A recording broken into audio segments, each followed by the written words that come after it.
மணிரத்னத்தோட இயக்கத்தில் இளையராஜாவோட இசையமைப்பில் ரகுவரன், ரேவதி, பிரபு மற்றும் பலர் நடிப்பில் குழந்தை நட்சத்திரங்கள் நிறைய பேர் முதன்மை கதாபாத்திரத்தில் நடிக்க 1990 வருஷம் ரிலீஸ் ஆன படம் தான் அஞ்சலி.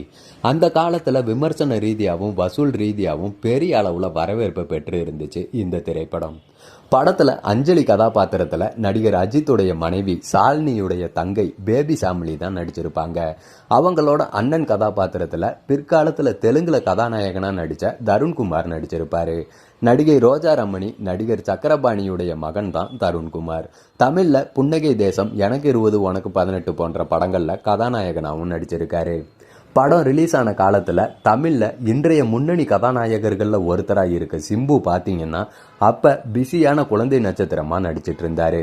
சிறுவன் சிம்பு அஞ்சலி படத்தை பார்த்து என்ன அந்த படத்தில் நடிக்க மணிரத்னம் ஏன் கூப்பிடல அப்படின்னு அவரோட அப்பா டி ராஜேந்தர் கிட்ட சண்டையெல்லாம் போட்டிருக்காரு. அதை பற்றி சமீபத்தில் நடந்த தக்லைஃப் இசை வெளியீட்டு விழாவில் சிம்பு பேசி இருந்தார். அவர் என்ன சொன்னாருன்னா, மணி சார் பற்றி சொல்லணும்னா உங்கள் யாருக்குமே தெரியாத ஒரு விஷயம் இருக்குது.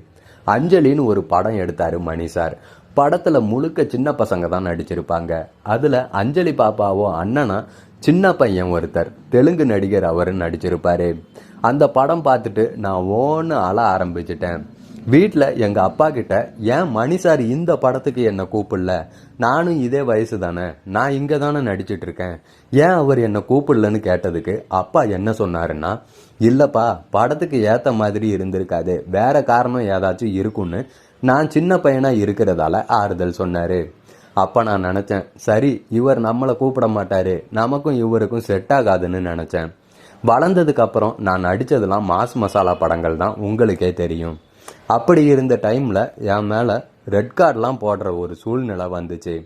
அந்த டைமில் நிறைய தயாரிப்பாளர்கள் பயந்தாங்க, இவரை வச்சு படம் பண்ணணுமா, எதுக்கு, தேவையா, ஏதாச்சும் பிரச்சனை வந்துட போகுதுன்ட்டு. அந்த நேரத்தில் படம் இல்லை, டைரக்டர்ஸ் யாருமே என்கிட்ட வரலை. அப்போ ஒரு ஃபோன் வருது மெட்ராஸ் டாக்கீஸில் இருந்து. மணி சாரை நேரில் போய் பார்த்தேன். சார் உண்மையாகவே நீங்கள் தான் என்னை கூப்பிட்டீங்களான்னு கேட்டேன்.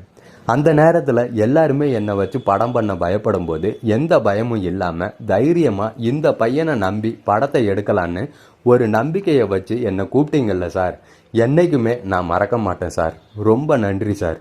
செக்க சிவந்த வானம் படம் மட்டும் இல்லை, எல்லா படமுமே மணி சார் முதலாக என்னை கூப்பிட்டு கதை சொல்லி இருக்காரு. பொன்னியின் செல்வன் படத்துக்கும் கூப்பிட்டாரு, சில விஷயங்களால் பண்ண முடியலை. அதுக்கப்புறம் தக்லைஃப் படத்துக்கும் கூப்பிட்டாரு. முதல்ல கெட்டப் சில விஷயங்களால் பண்ண முடியாமல் இருந்துச்சு, மறுபடியும் அந்த வாய்ப்பு வந்துச்சு. சாதாரணமாக வரல, கமல் சார் கூட வந்துச்சு. இறைவனுக்கு நன்றியை தெரிவிச்சுக்கிறேன். மணி சார் எனக்கு ரொம்பவே ஸ்பெஷல், காட்ஃபாதர் மட்டும் இல்லை, ஒரு குரு. இந்த பெரிய வாய்ப்பு, இப்படி ஒரு கேரக்டர் கொடுத்ததுக்கு என்னைக்குமே மறக்க மாட்டேன்னு பேசி இருக்காரு சிலம்பரசன். இது மட்டும் இல்லாம இன்னும் நிறைய விஷயங்களை சிம்பு பேசி இருந்தாரு. அப்ப தொடர்ந்து பேசும்போது சின்ன வயசுல எல்லா பசங்களையும் வெளியே கூட்டிட்டு போவாங்க, சாக்லேட்லாம் வாங்கி தருவாங்க. ஆனா பிறந்ததுல இருந்தே எனக்கு நடிக்க சொல்லி கொடுத்தாங்க. அப்பெல்லாம் எனக்கு ரொம்பவே கஷ்டமா இருக்கும். மற்ற பசங்க எல்லாம் ஜாலியா இருக்கும்போது நம்ம மட்டும் ஒரு பக்கம் ஷூட்டிங், இன்னொரு பக்கம் படிப்புன்னு கஷ்டப்படுறோமேனு நினைப்பேன். சின்ன வயசுல ரொம்பவே கஷ்டப்பட்டேன். ஆனா இன்னைக்கு 40 வருஷம் கழிச்சு கமல்ஹாசன் கூட நடிக்கிற வாய்ப்பு கிடைச்சிருக்கு. இதுக்கு காரணம் என் அம்மா அப்பா தான். என் அப்பாவை இங்கே வர வேண்டான்னு சொல்லிட்டேன். காரணம் அவர் ரொம்பவே எமோஷ்னல் ஆகிடுவார். ஆனால் நானே இங்கே எமோஷ்னல் ஆகிட்டேன்ட்டு கண் கலங்கி பேசினாருங்க மனுஷன்.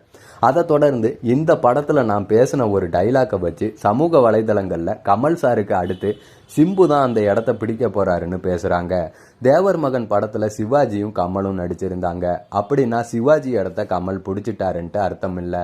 சிவாஜி கணேசன் மிகப்பெரிய ஆளுமை, அவர் இடத்த யாராலையும் பிடிக்க முடியாது.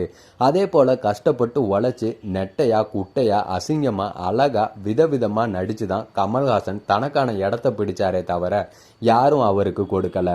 இளம் தலைமுறையினர் தன்னோட தோல்ல ஏறி போங்கன்ட்டு ஒரு பேட்டியில அவர் சொல்லி இருந்தாரு.